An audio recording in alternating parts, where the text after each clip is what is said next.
Assalamualaikum warahmatullahi wabarakatuh.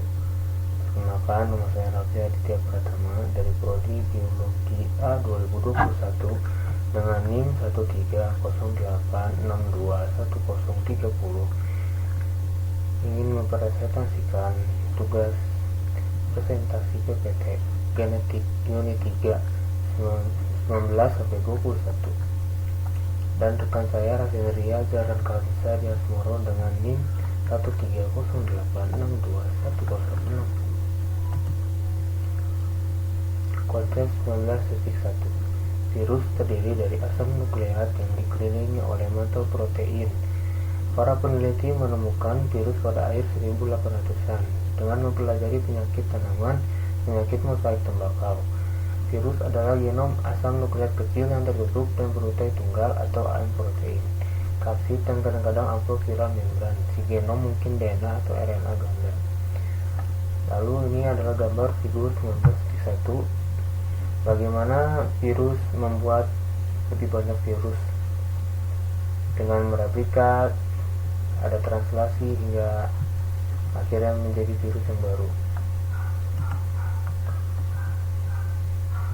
Lalu virus mosaik tembakau mengakibatkan penyakit pada tembakau dan tumbuhan anggota terung-terungan lain. Gejala yang ditimbulkan yaitu bercak kuning pada daun seperti mosaik. Ini gambar 19.2, yaitu apa yang menyebabkan tembakau mosaik bisiase. Dan ini adalah urutan kejadiannya.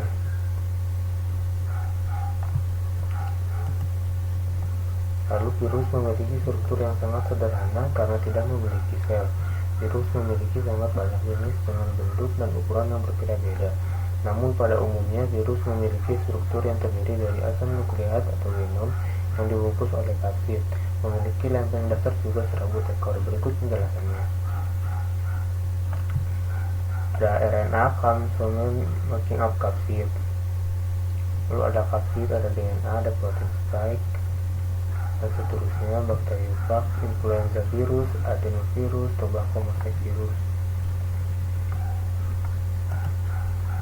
Konsep 19.2. Virus hanya bereplikasi pada sel inang. Virus menggunakan enzim R molekul kecil sel inang untuk mensintesis virus progeni selama replikasi. Setiap jenis virus memiliki rentang inang yang khas, dipengaruhi oleh apakah protein permukaan sel hadir yang dapat mengikat protein permukaan virus. Virus yang menginfeksi bakteri dapat mereplikasi dengan dua mekanisme alternatif, yaitu siklus litik dan siklus lysogenik. Lalu ada gambar virus, replikasi virus.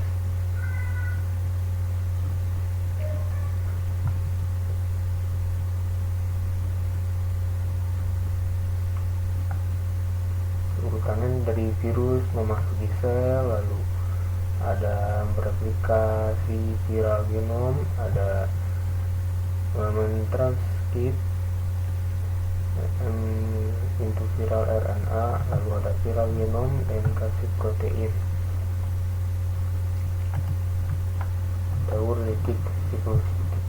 Daur litik adalah siklus reproduksi atau replikasi genom virus yang pada akhirnya akan menyebabkan kematian bagi sel inang tempat virus-virus. Virus hanya dapat melakukan replikasi pada siklus ini atau dengan kata lain disebut dengan virus virulen. Pada daur litik terdiri dari 5 tahap sebagai berikut. Daur litik ada attachment, menempel, lalu ada memasukkan DNA, lalu ada mensintesis genom dan protein, lalu akhirnya membentuk virus. Siklus lysogenik adalah siklus reproduksi virus yang melibatkan integrasi asam nukleat virus ke dalam genom sel inang sehingga menciptakan profag. Virus tidak menghasilkan sel dalam siklus lysogenik. Bakteri terus hidup dan bereproduksi secara normal, sementara materi genetik di dalam profag kemudian ditransmisikan ke sel anak bakteri. Lalu ada litik dan lysogenik. Berikut tahapannya. Sistem CRISPR atau Cas adalah suatu sistem kekebalan prokariota yang memberikan perlawanan terhadap elemen genetik asing seperti yang hadir dalam plasmid dan bakteriofag menyediakan bentuk sistem imun adaptif. Lalu ini adalah bakteri imun sistem. Tahap-tahapan hingga degradasi. Untuk menyebabkan infeksi, virus yang diselimuti harus bertunas dari sel inang yang terinfeksi. Penelitian terbaru menunjukkan bahwa HIV dan virus RNA terselubung lainnya bertunas dengan menggunakan mesin seluler yang biasanya digunakan untuk membuat vesikel yang bertunas ke dalam kompartemen endosom akhir yang disebut pada multiple bulat. Model baru virus puding ini memiliki banyak implikasi potensial untuk biologi sel dan patogenesis virus. Ini adalah gambar replikasi virus RNA.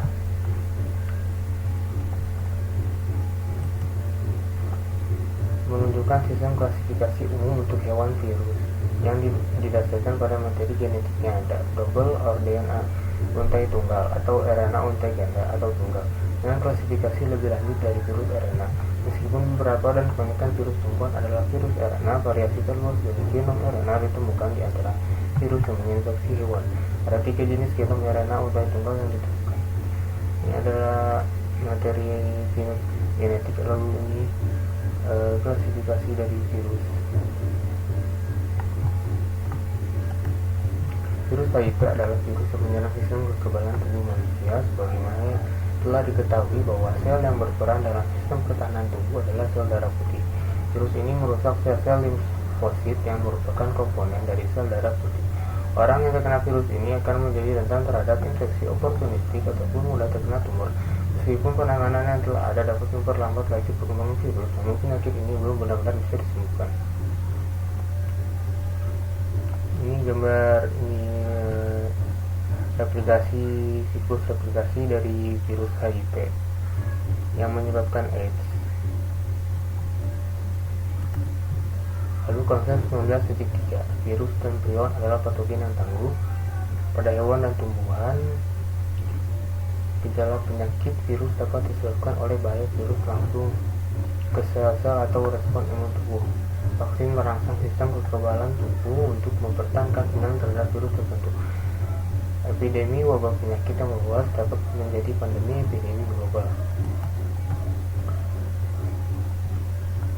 Mulai dari Severe Acute Respiratory Syndrome atau SARS hingga avian influenza H7N9, abad ke-21 telah melihat kemunculan banyak penyakit baru yang menarik perhatian banyak orang. Penyakit ini disebut emerging infectious disease atau AIDS, menjadi kekhawatiran khusus dalam kesehatan masyarakat.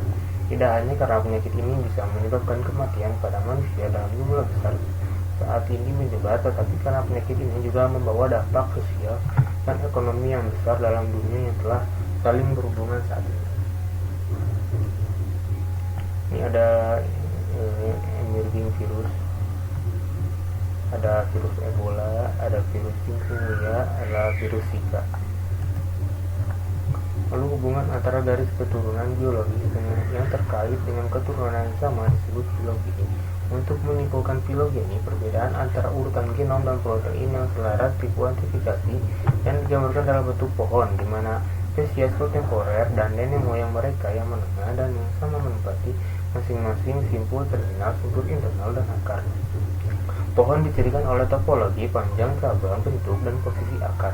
Sebuah peralatan matematika yang kompleks telah dikembangkan untuk inferensi filogeni yang dapat mengevaluasi perbedaan antar spesies, memfasilitasi pembangunan pohon dan perbandingan pohon, dan menentukan antara tekanan melalui biasanya perhitungan intensif komputasi. Dan ini ada analyzing filogeni, pohon filogeni untuk virus, evolusi virus. Lalu ada pemindahan fenotip dari satu individu ke individu lain adalah aspek fundamental dari biologi. Selain penentu genetik berbasis asam nukleat tradisional, protein unik yang dikenal sebagai prion juga dapat bertindak sebagai elemen pewarisan infektivitas dan penyakit. Asam nukleat dan protein mengkodekan informasi genetik dengan cara yang berbeda, baik dalam urutan basa, dalam DNA atau RNA, atau dalam struktur 3 dimensi rantai polipeptida. Lalu ini adalah gambar ini prion propaganda.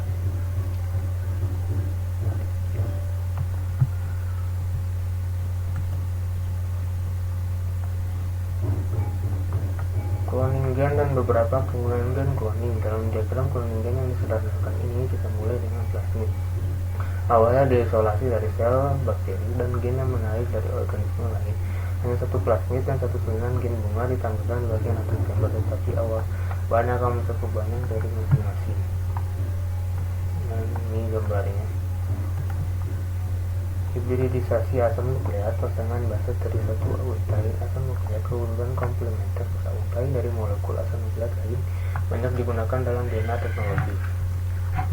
Sequencing DNA dapat dilakukan dengan menggunakan dideoksi metode sequencing dalam mesin sequencing otomatis. Teknik generasi berikutnya cepat dan murah. Untuk mengurutkan DNA didasarkan pada sequencing dengan sintesis. DNA polimerase digunakan untuk mensintesis bentuk DNA menggunakan template beruntai tunggal dan urutan di mana nukleotida ditambahkan mengungkapkan urutan. Sequencing generasi ketiga metode termasuk teknologi nanokleat, mengurutkan DNA panjang molekul satu persatu. Cloning gen atau cloning DNA menghasilkan beberapa salinan dari gen atau segmen DNA yang dapat digunakan untuk memanipulasi dan menganalisis DNA dan untuk menghasilkan produk atau organisme baru yang berguna untuk sifat-sifat yang bermanfaat. Dalam rekayasa genetika, enzim pembatasan bakteri digunakan untuk memotong molekul DNA dalam nukleotida pendek dan spesifik. Urutan situs pembatasan menghasilkan satu set beruntai ganda fragmen pembatasan dengan ujung lengket beruntai tunggal. Lalu ini adalah proses dari plasmid. Reaksi berantai polimerase PCR dapat memperkuat menghasilkan banyak salinan segmen target spesifik DNA menggunakan primer yang mengurung urutan dinginkan dan DNA tanpa panas. Polimerase untuk mengkloning gen eukariotik, satu fragmen DNA yang diperoleh dengan PCR atau dari sumber lain dipotong dengan pembatasan yang sama. Enzim yang digunakan pada bentuk cloning. Cloning vektor sering bakteri plasmid. Jika bergabung dan mengikat plasmid DNA rekombinan. Plasmid rekombinan dikembalikan ke sel inang masing-masing membagi dan untuk membentuk tiruan sel. Mengekspresikan gen eukariotik cloning dalam sel inang bakteri menimbulkan beberapa kesulitan teknis. Penggunaan sel eukariotik yang diulur sebagai sel inang ditambah dengan vektor ekspresi yang sesuai membantu menghindari masalah ini. Ini adalah PCR reaksi cloning vektor. Menentukan di mana gen tunggal diekspresikan dengan analisis hibridisasi in situ. Embrio Drosophila ini adalah diinkubasi dalam larutan yang mengandung probe DNA untuk 5 mRNA. Setiap probe diberi label kemudian tag berwarna neon yang berbeda. Embrio kemudian dilihat menggunakan mikroskop fluoresensi. Setiap warna menandai di mana gen tersebut dinyatakan sebagai mRNA. Panah dari kelompok sel kuning dan biru di atas mikrograf menunjukkan pandangan diperbesar hibridisasi asam nukleat dari probe berwarna tepat ke mRNA. Toraks, batang, dan perut terdiri dari segmen berulang.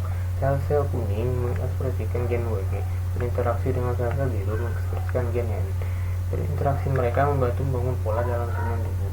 Ini ada gambar. Membuat DNA komplementer cDNA dari gen eukariotik. DNA komplementer dibuat dalam tabung reaksi menggunakan mRNA sebagai template untuk untai pertama. Hanya satu mRNA yang ditampilkan setelah langkah 1, tetapi koleksi air cDNA akan mencerminkan semua mRNA yang ada di dalam sel. Nah, ini adalah prosesnya.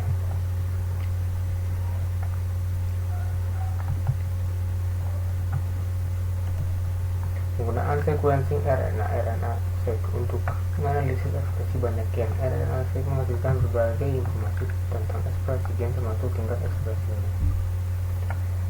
Ini ada gambar sequencing RNA.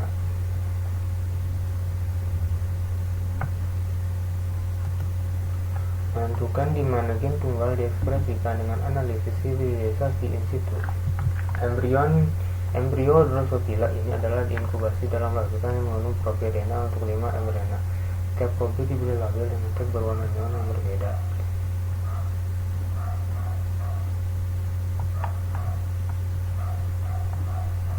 Dan ini ada DNA mikroarray.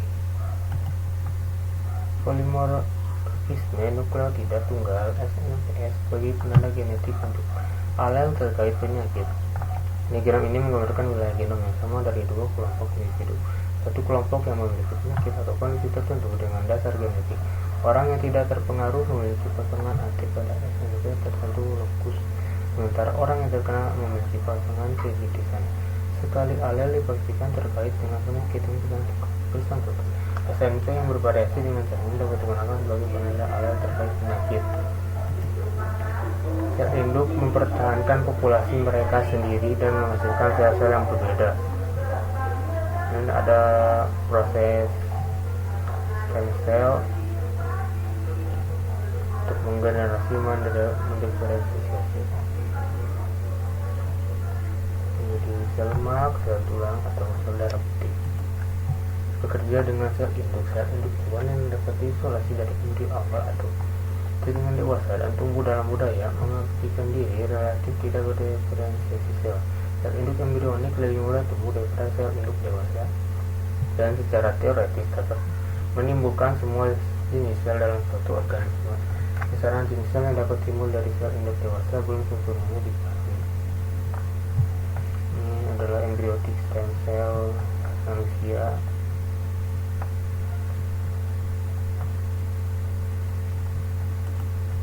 Terapi gen menggunakan faktor retrovirus yang telah dianggap tidak berbahaya digunakan sebagai vektor. Dalam prosedur ini yang mengeksploitasi kemampuan retrovirus untuk memasukkan transkrip DNA genom RNA-nya ke dalam kromosom DNA sel inangnya. Jika gen asing yang dibawa oleh retroviral diekspresikan, sel keturunannya akan memiliki produk gen. Sel-sel yang bereproduksi di seluruh kehidupan seperti sel susun tulang adalah kandidat ideal untuk terapi gen. Dan ini gambar proyek genom manusia mendorong pengembangan teknik sequencing yang lebih cepat dan lebih murah. Proyek genom manusia sebagian besar dibantu oleh kemajuan besar dalam teknologi sequencing dalam pendekatan persenapan seluruh genom membutuhkan banyak segmen kecil dan tempat tinggi yang diurusan perangkat untuk menentukan paket urusan genom. Ini ada sequencing dan compare genom, nomor function evolusi.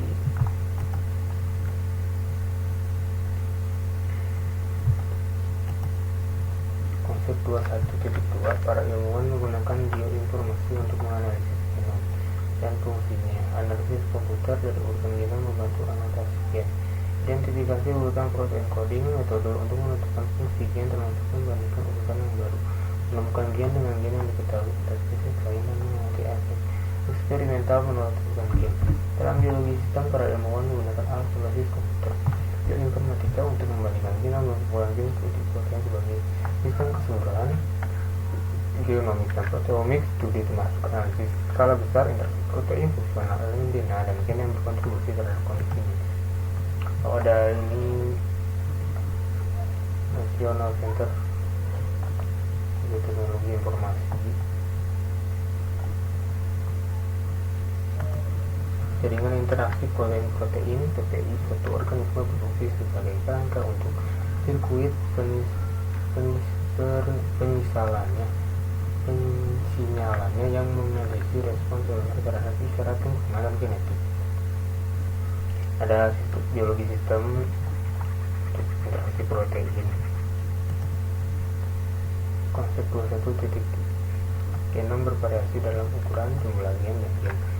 Densitas genom ukuran paling banyak adalah 1-6 MB, 1500 dan 7500, lebih tinggi daripada eukaryotia. Sebagian besar adalah 10-40 MB, tetapi beberapa jauh lebih besar, sebagian besar adalah 5000-45.000, lebih rendah daripada prokariota. Dalam eukaryota lebih rendah.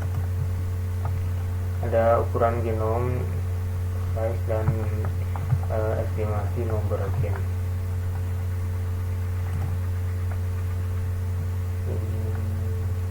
Datanya masih sama.